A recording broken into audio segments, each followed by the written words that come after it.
আমরা হলাম মাছে ভাতে বাঙালি। দুপুরে না ঠিক একটু মাছ হলে ঠিক যেন ভালো লাগে না। তাই আর মাছেরও একই একই রান্না খেতেও কিন্তু ভালো লাগে না। তাই একটু মাঝের মধ্যে অন্যান্য রেসিপিও ভালো লাগে, ইচ্ছা করে।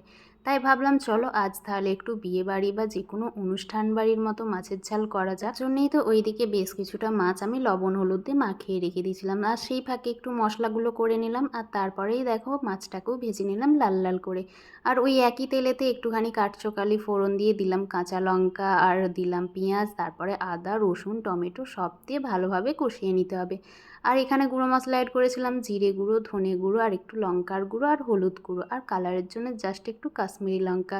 তারপরে বেশ ভালোভাবে কালার বেরিয়ে গেলে আর তেলটাও বেরিয়ে গেলে কিন্তু আমাকে দিয়ে দিতে হবে পরিমাণ মতো জল।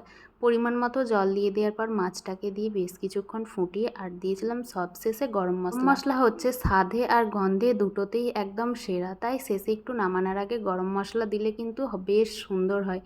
আর দুপুরে যদি একটা এরকম কাজবাড়ির মতো মাছের ঝাল আর একটু ভাত চাই, আর কোনো কিছু সবজি কি লাগবে? আমার তো লাগবে না।